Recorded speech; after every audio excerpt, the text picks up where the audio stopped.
noche. Vamos a continuar.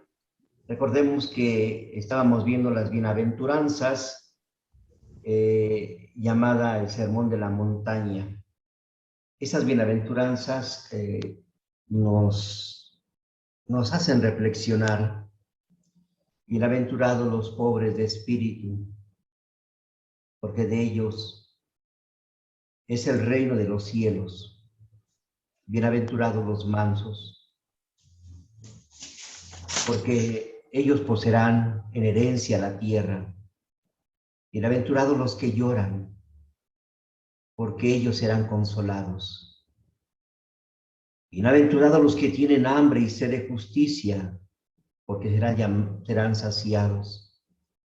Bienaventurados los misericordiosos, porque ellos alcanzarán misericordia. Bienaventurados los limpios de corazón, porque ellos verán a Dios. Bienaventurados los que trabajan por la paz, porque ellos serán hijos de Dios. Bienaventurados los perseguidos por causa de la justicia, porque de ellos es el reino de los cielos. Bienaventurados seréis cuando los injurien y os persigan y digan con mentira toda clase de mal contra vosotros por mi causa. Las bienaventuranzas es la nueva ley de Jesús, dada precisamente a nosotros. Pues sean ustedes bienvenidos a esta sección, Cobíjate en el Señor. Dejemos que el Señor nos apapache. Apapacho quiere decir abrazo desde el alma, ¿no? Apapacho, un abrazo desde el alma. Entonces dejemos que el Señor Jesús nos cobije, ¿verdad?, con su palabra. Vamos a ver, es un texto muy corto, es la continuación de las bienaventuranzas. Las bienaventuranzas nos han marcado ya un camino. ¿Para qué? Ahora nos van a preguntar, ¿verdad?, con este nuevo texto que vamos a ver, si esas bienaventuranzas han penetrado a nuestro corazón. Hemos comenzado a hacer nuestra metanoia, nuestro cambio de mentalidad y de actitud. Hemos vuelto a renovar nuestro sí al Señor como la Santísima Virgen María.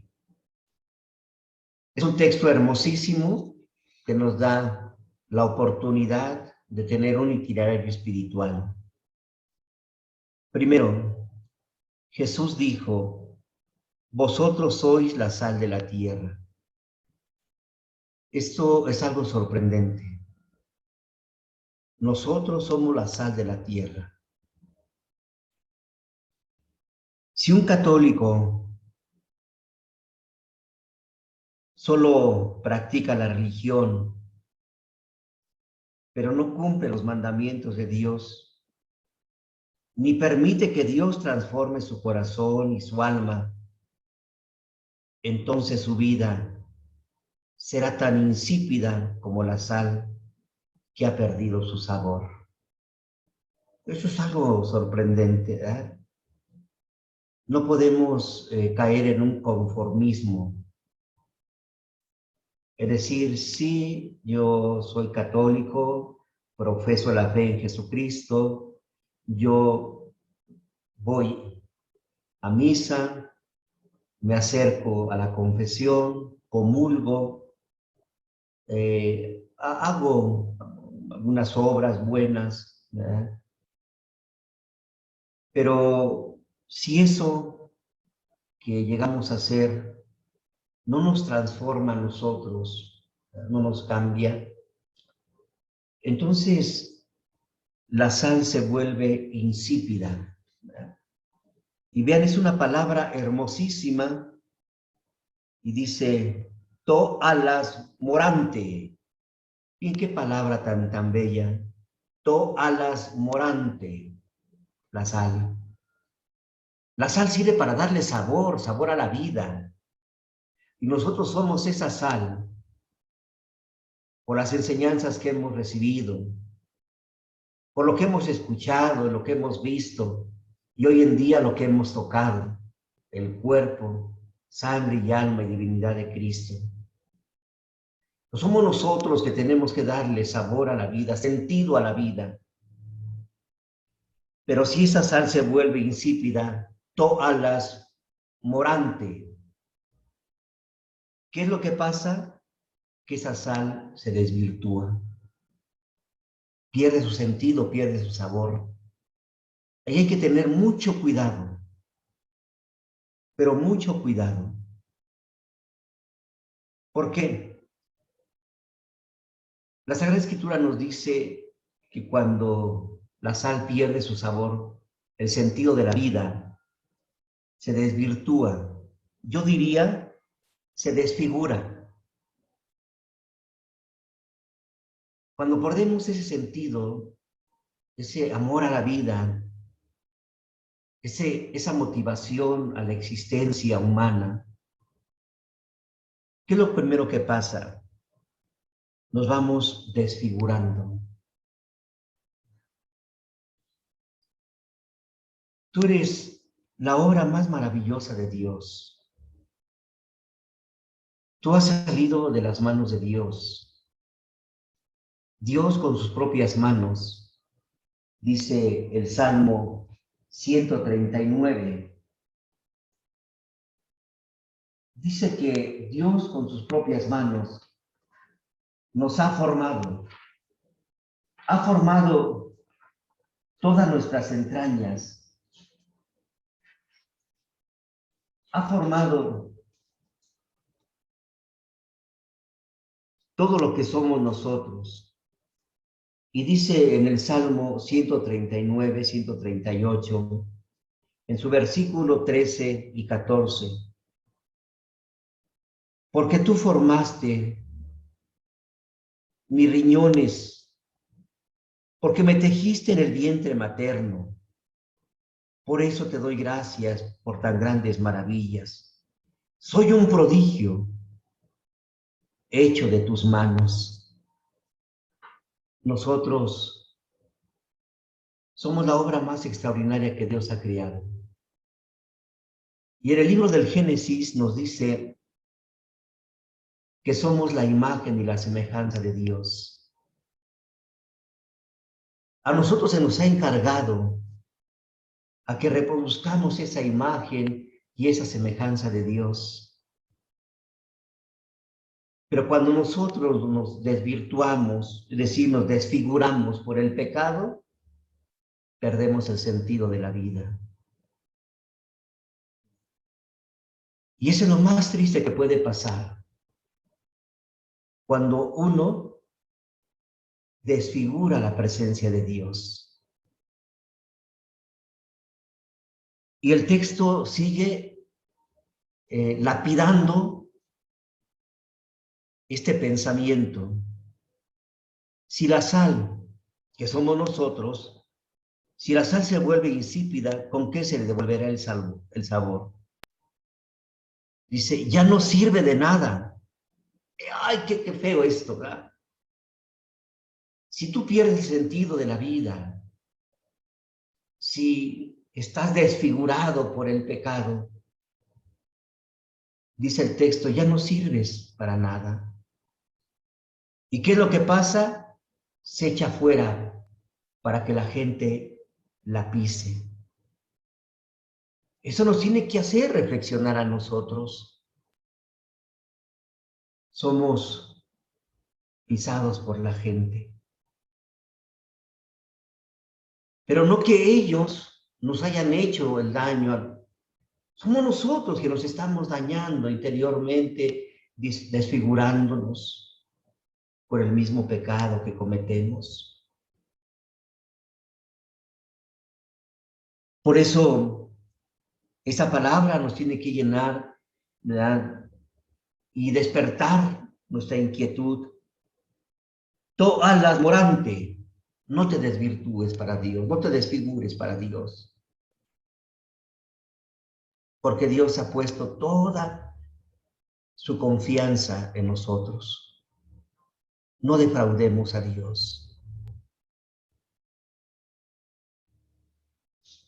En un sentido espiritual, si el creyente guarda los mandamientos de Dios, se mantiene limpio y puro,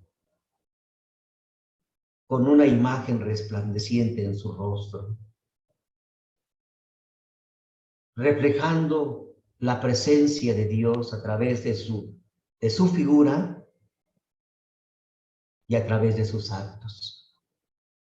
Aquí cabe mencionar con claridad cuando Jesús sube al monte con sus discípulos y Jesús comienza a hacer oración y de repente aparece Moisés y Elías. Moisés representa a la ley y Elías a los profetas, que quiere decir toda la Sagrada Escritura. Nos está diciendo entonces que Jesús es la palabra de Dios, que esa misma palabra de Dios sirve para encontrarnos con el Señor a través de un diálogo. Y el texto lo dice, que Jesús estaba dialogando con Moisés y con Elías. Y de repente se fue transfigurando. Vean cómo es la palabra totalmente diferente. Se va transfigurando. Transfigura, la transfiguración quiere decir transfigura, que quiere decir cambio de figura. Entonces, ¿cómo Jesús a través del diálogo, de la oración, cómo se va transfigurando? Va cambiando su figura. Y en cambio nosotros, hoy en el texto que estamos leyendo, y que nos sirve para meditar, nos dice, ton Alan Morante, la sal se desvirtúa. ¿Qué quiere decir? Se desfigura. ¿Cómo nosotros agarramos el otro polo? Jesús nos muestra un cambio de figura y en cambio nosotros nos desfiguramos. ¿Cómo nos vamos desvirtuando en la presencia del Señor? Si no nosotros buscamos a Dios como la Santísima Virgen María. Dice que habían pasado ya 3 días y andaba desesperada buscando a Jesús y lo encontró al 3er día en el templo. Pues ahí es donde debemos de encontrar a Jesús. Ahí es donde debemos volver otra vez a renovar nuestro compromiso y volver a decirle, sí, Señor, aquí estoy. ¿Cómo nos presentamos? Destrozados y humillados. Pero allí es cuando más necesitamos de la gracia de Dios, cuando más necesitamos de su presencia. Y es cuando entonces podemos experimentar este apapacho de Dios, es decir, un abrazo desde el alma. Dejemos entonces cobijarnos en el Señor. ¿Cómo Él abraza, en la parábola del hijo pródigo, abraza a su hijo? Y lo besa efusivamente y dice, este es mi hijo. Bueno, pues ahí está. No somos rechazados por Dios. Al contrario, cuando más necesitamos de la gracia de Dios por el pecado, Él nos va a aceptar. Y ese desfigurarnos, nos vamos a dar cuenta que Jesús nos llama a una transfiguración, sí, a cambiar nuestra figura. Porque si no hacemos este propósito, entonces la palabra es muy fuerte, nos echa fuera para que la gente nos pise. Es decir, nosotros mismos hemos optado por alejarnos de Dios. No es que Dios se aleje de nosotros, somos nosotros que nos alejamos de Él por nuestras actitudes. Y luego continúa en esta misma línea diciendo, ustedes son la luz del mundo. Otra palabra hermosísima. Nosotros somos la luz del mundo. Tophos tu cosmos. ¿Qué palabras tan bellas? Tophos tu cosmos. Tu fos. O sea, tú eres luz. Tú eres luz. Y recuerda que desde el día de tu bautismo, el sacerdote encendió una vela en el cirio que es Cristo y les dijo a tus papás, a tus padrinos, reciban la luz de Cristo. Es la gracia que este niño, que esta niña va a recibir. Este niño, esta niña ha sido iluminado por Cristo para que camine siempre como hijo de la luz y no de la oscuridad, es decir, del pecado, para que perseverando en la fe pueda salir al encuentro del Señor cuando venga el final de todos los tiempos. Y qué palabras que a veces no le tomamos el sentido. Se nos ha entregado la luz para que nosotros seamos luz del mundo. Tophos tu cosmos. Tú eres luz. Y Dios nos ha dado esa gran oportunidad para seguir encendiéndonos con más fuerza. Y más nosotros, queridos hermanos, los que hoy estamos en estos momentos de reflexión, su luz ha crecido un poquito más. Es el conocimiento que tenemos de Dios. Pero si nosotros, en vez de vivir en la luz, vivimos en las tinieblas, imagínense entonces lo que está pasando con la gracia que recibimos. La gracia se ha apagado. Es necesario que encendamos esa luz nuevamente. Es necesario que esa luz vuelva a encenderse, que es el mismo Cristo, que es la gracia que nosotros poseemos. La luz, claramente nos lo dice hoy el Evangelio. Dice, la luz son las obras que nosotros realizamos. A ti se te ha entregado esa confianza, esa luz que es Cristo. Hagamos que esa luz brille. La luz, entonces, son nuestras buenas obras. Cuando hablamos de buenas obras, no solo se refiere a actos de caridad o de beneficencia, más bien se refiere a toda la acción buena que proviene de la obediencia de Dios. Cuando uno es obediente, manifiesta plenamente el amor, como los hijos. Si nosotros preguntáramos a los hijos, oye, ¿tú quieres a tu papá? ¿Tú quieres a tu mamá? Inmediatamente ellos van a decir, sí, sí, sí los quiero. Si los quieres, ¿por qué no los obedeces? Vean cómo hay una relación tan estrecha entre el amor y la obediencia. Bueno, pues la imagen la tenemos claramente de Cristo. Él amaba al Padre con todo su corazón, con toda su alma, con toda su mente, con todas sus fuerzas. Y fue obediente hasta una muerte de cruz. Entonces la obediencia manifiesta el amor que les tenemos.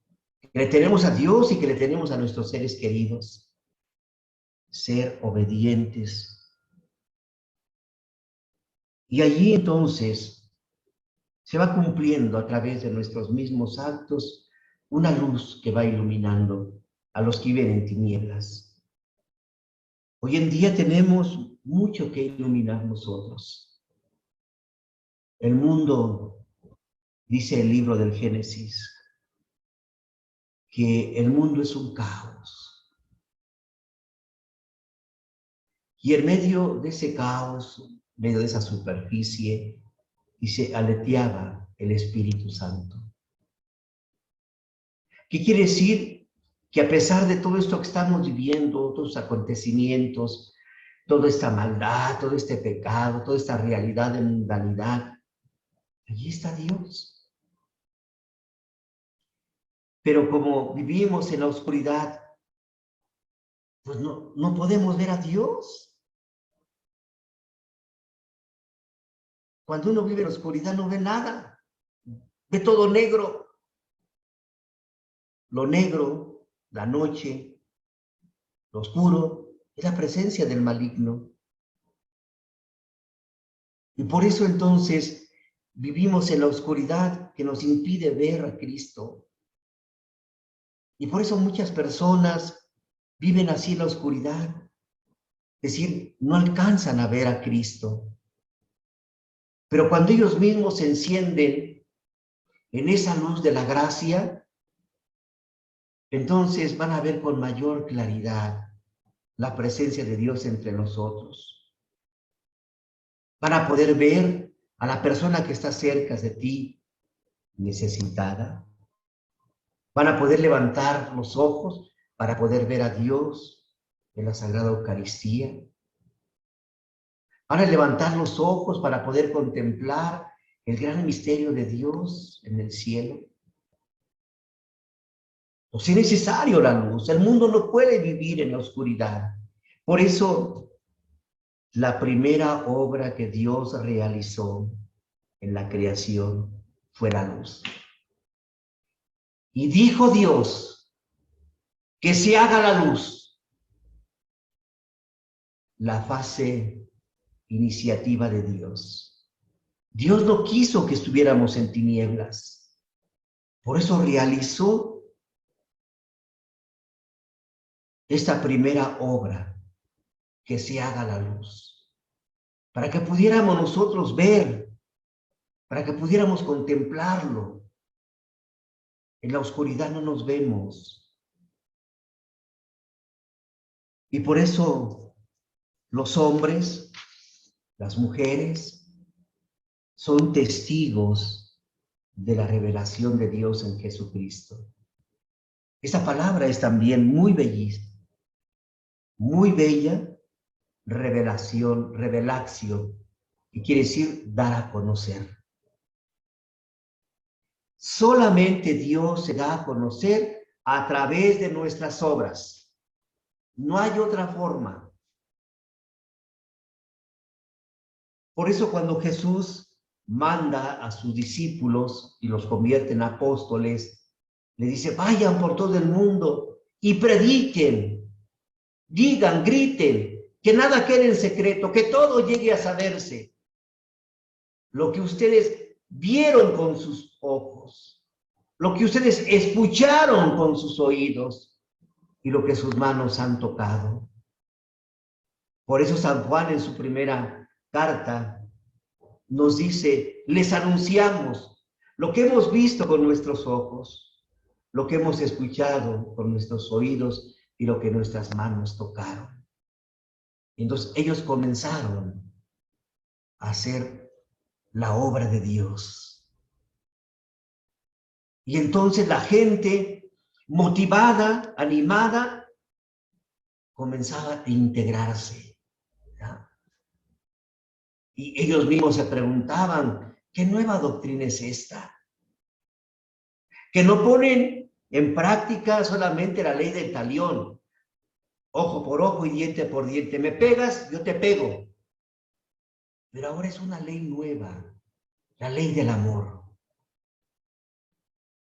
Y por eso la gente, ya lo podemos ver en el libro de los Hechos de los Apóstoles, cómo ellos se reunían, cómo ellos participaban, cómo ellos hacían oración, cómo ponían todo en común. Es Hechos de los Apóstoles 2:42. Y la gente los veía y decía, míralos cómo se aman. Eran luz para la gente. Y entonces la gente comenzó a unirse. Y cada día aumentaban más el número de los que se unían a los grupos. ¿Por qué? Porque estaban iluminados, porque vivían el mandato de Cristo. Bueno, pues ahora tenemos que regresar a nuestro primer amor, a ese primer encuentro que tú tuviste con Cristo, ese primer retiro, ese primer desierto, ese primer encuentro que tuviste. Recuerda ese primer amor, cuando tú te dejaste iluminar porque estabas en tinieblas. Y desde ese momento comenzaste a vivir una vida totalmente diferente. Y en ese momento, porque Dios te había tocado, querías comerte al mundo. Querías hacer y deshacer y llegar con el párroco y padre, vamos a hacer esto. ¿Dónde está ese entusiasmo? ¿Dónde está esa alegría? ¿Dónde está esa luz? Muchos, aún cuando hemos sido iluminados, nos dejamos que las tinieblas lleguen a nosotros, que la oscuridad no nos permita ver a Dios. Aún cuando estamos en la celebración de la Eucaristía, llegamos hasta agacharnos por no querer ver a Dios. Y entonces actuamos hasta con una falsa piedad. Es el momento de levantar la vista. Es el momento de ver a Jesús. Y si estás en pecado, es el momento de que te dejes iluminar. Es el momento en que podamos levantarnos. Escuchemos siempre esa palabra. Psicotein, levántate. Y allí es cuando la gracia de Dios vuelve a activarse en nuestras vidas. Y continúa el texto. Vosotros sois la luz del mundo. No puede ocultarse una ciudad, ni tampoco se enciende una vela para meterla debajo de la cama. Se enciende una vela para que ilumine a todos los de la casa. ¡Ah, esta palabra, qué bellísima! Tú fuiste encendido, encendida por la gracia de Dios para que ilumine a la casa común. Dice el Papa Francisco, el mundo es la casa común. Es el cajal de Dios. Es donde nosotros vivimos. Imagínense si nosotros, todos los que creemos en Cristo y profesamos una fe, si nos dejamos iluminar por Cristo, no viviéramos en tinieblas.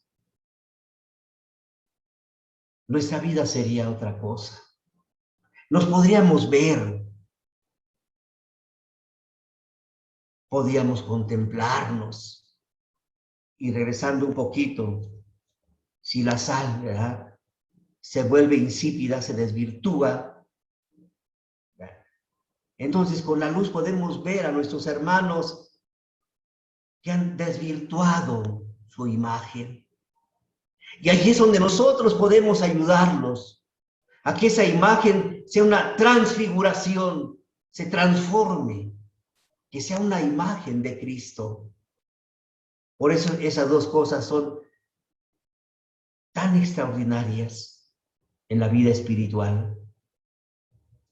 La sal, ¿verdad?, que nos da una figura, ¿verdad?, pero como se desvirtúa, entonces nos desfiguramos. Pero cuando esa sal comienza a darle sabor a la vida, entonces nos transfiguramos. Y entonces esa transfiguración la podemos ver con la luz de Cristo. Cuando nosotros estamos en las tinieblas, no alcanzamos a ver la gracia de Dios. Y por eso entonces las obras es la base fundamental de estas dos cosas. Las buenas obras, cala erga. Esa palabra es bellísima porque Jesús la pronunció. Que tus buenas obras hablen de lo que lleva tu corazón. ¿Verdad? Y no dejemos que nuestro corazón, ¿verdad?, hable de las cosas malas que llevamos. Por eso dice que de la abundancia del corazón habla la boca. Ahora dejemos que hable nuestra boca con lo que llevamos en el corazón. Que nuestras acciones, que nuestras palabras sean diferentes. Que seamos capaces de poder dejar actuar a Dios en nosotros. Cala erga, decía Jesús. Cala erga. Cala erga. Tus obras, tus buenas obras, son las que hablan de lo que tú llevas en tu corazón. Por eso cuando nosotros comenzamos a hablar con palabras ofensivas, hirientes, cuando comenzamos a criticar, a levantar falsos, preguntémonos delante de Dios, ¿verdad?, ¿cómo está nuestro corazón? ¿Verdad? Preguntémonos y pongámonos delante de Él, ¿cómo está nuestro corazón lleno de tiniebla, de oscuridad? Entonces es necesario que nos dejemos iluminar con la luz de Cristo. Por eso quise empezar diciendo, bienvenidos a esta sección y dejémonos cobijar en el Señor. Dejemos que el Señor nos cobije, que con su ternura podamos experimentar ese abrazo del alma. Queridos hermanos, pongámonos en la presencia del Señor y dejemos que fluya